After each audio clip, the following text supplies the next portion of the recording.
Additionally, China just completed its first manned spacewalk. It successfully sent 3 astronauts to the beginnings of their space station, what they will call an international space station. The Tiangong. Heavenly Palace. Beautiful. And so this ideological war is even extending into space.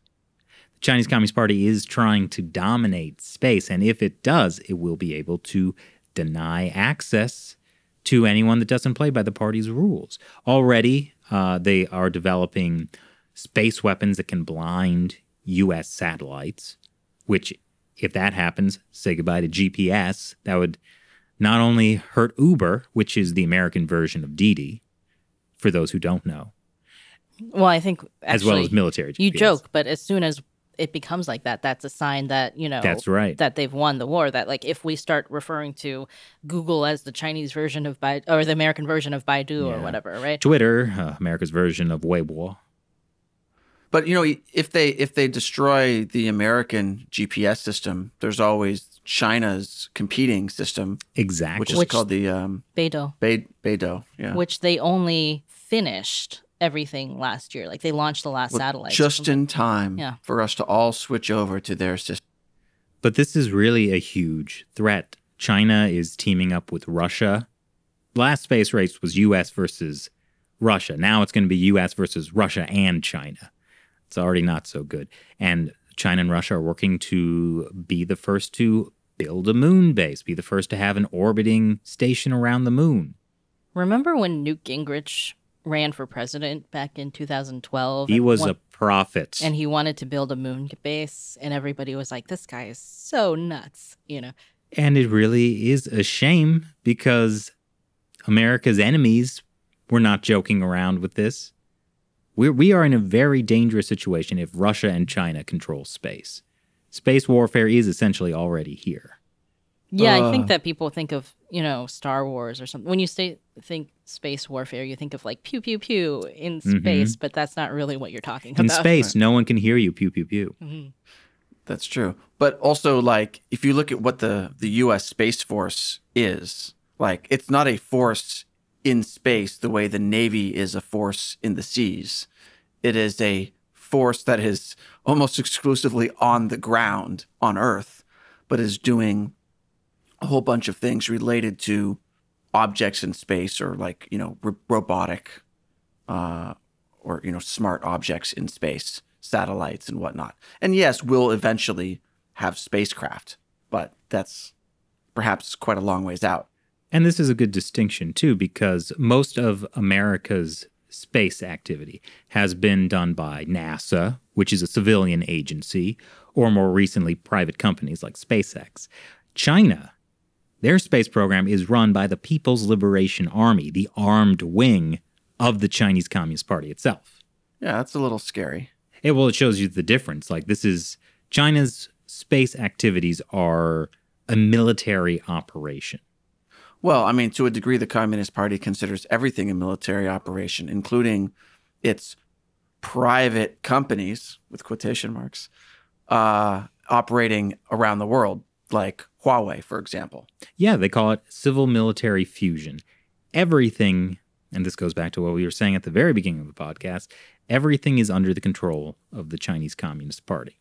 And by extension, it's military.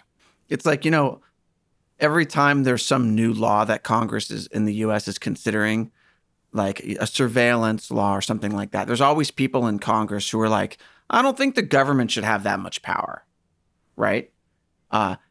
And, in China, every time there's something that they want to do that's going to give the Communist Party more power, like, okay, they just take it.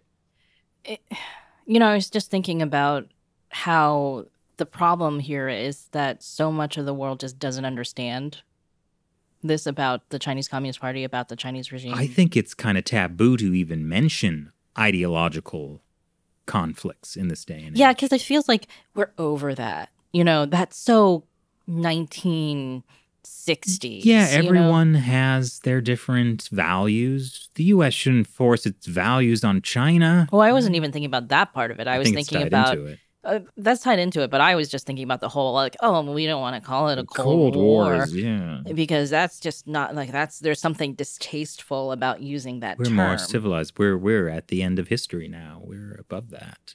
And if we're not careful, we will be at the end of history. Yep. Well, I was thinking about this guy we wrote about for headlines, Ian Lipkin, the Columbia University professor, who he had been one of the signers of that opinion piece in Nature Medicine that was saying that, oh, well, there's probably no way that this could have come from, the coronavirus could come from a lab. And then, it turns out that he has all of these ties with the Chinese Communist Party because he got the top award for foreign scientists at a ceremony presided over by Xi Jinping. He got an award from Dr. Shi Zhengli, the bat woman, the one who was doing coronavirus research at the Wuhan Institute of Virology. She gave him an award. Yeah, I mean, I think that this is the thing, right? If you treat China like it's just a normal country, just like France or the UK, what struck me about looking at the stuff about Lipkin is that Columbia University splashed this information as press releases, right? They were like, oh, yes, China is honoring one of our professors with the top scientific medal presided over by Xi Jinping. Or, China is awarding him, he got another medal last year that was commemorating the 70th anniversary of the Chinese Communist Party's rule over China. And it was done at the Chinese consulate, like the consul general gave him the award, all this, this fancy stuff. And so if it is the UK or France or whatever, you're like, oh yeah, that is really prestigious, right? But then that award that he got last year was partially given by the Central Military Commission. Mm-hmm. It's just these things that, if you treat China like a normal country, like, oh yeah, that's great that he got these awards. If you treat them like a authoritarian regime that's committing genocide, it's like, do you really want to be splashing that all over the front page of your university, that like your professor got an award from a country that's committing genocide? It makes me think of recently we had Youngmi Park, the North Korean defector, on, and she was sharing with us her experience at Columbia University and how this kind of woke ideology has taken over the school, and it can have massive foreign policy effects. Well, in a generation when like the national leadership is all like graduating from these Ivy League universities and they're coming to government with whatever the ideology they learned in university. Or even right now, like this kind of ideology could make, the leadership at the school feel more comfortable with China, that the Chinese Communist Party is doing good things or whatever. And so now you have a professor with really disturbing ties to the Chinese Communist Party actively arguing against a lab leak hypothesis, making it so no one can talk about that that's just a fringe conspiracy theory. That's already having a huge impact. I mean, I'm not even saying that he's necessarily doing this out of some kind of because he's a stooge for the Communist Party or anything like that. It's just that he started working in China after the SARS outbreak in 2003. And so, he worked with all these scientists and I'm sure they did some good things in terms of like, building, a better pandemic response system in China or whatever. But then it would have worked great if it had been designed in a way that didn't rely on the Chinese Communist Party. Well, what happened was that people were afraid in Wuhan to report it. Right. This is one of those stories that we've kind of forgot about. Yeah, the design. It wasn't the design of the system. It was that the system was also under a communist system where nobody wants to be the first to give bad news because then you get responsible and you get in trouble for it. Yeah, they designed a system that would have worked in the U.S. Right. But it's because nobody understands the ideological difference of the Chinese Communist. Well, it's like you can design a building that's a great building, but if you build it on a sand dune, it's not going to work as intended. Well, my point here was more that, from this guy's perspective, it's not necessarily that he was bought off by the CCP I mean, some people are, but not everybody needs to be. I'm sure he thinks he's independent and very, very smart. And, doing a good thing, right? Like working with scientists in China to prevent global panic. Like this is the failure to recognize that the Chinese Communist Party is fundamentally evil.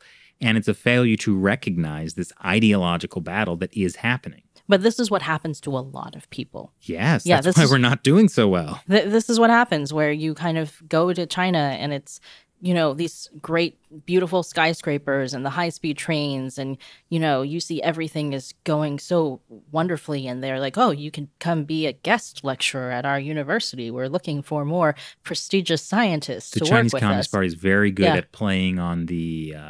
Egos of the elite. Yeah, I mean, it doesn't even have to be people who are elite. Like who think they are. I know people who they understand what's happening in China because they're friends with me and they know what's happening, right? But they've gone to China and there's still a little bit of that, when they talk about their trip there, even though they weren't kind of wined and dined at 5-star restaurants, they still have a little bit of that, like, oh, Shanghai, even though they know that there are huge, massive human rights problems. There's something that's kind of a little bit blinding about seeing that.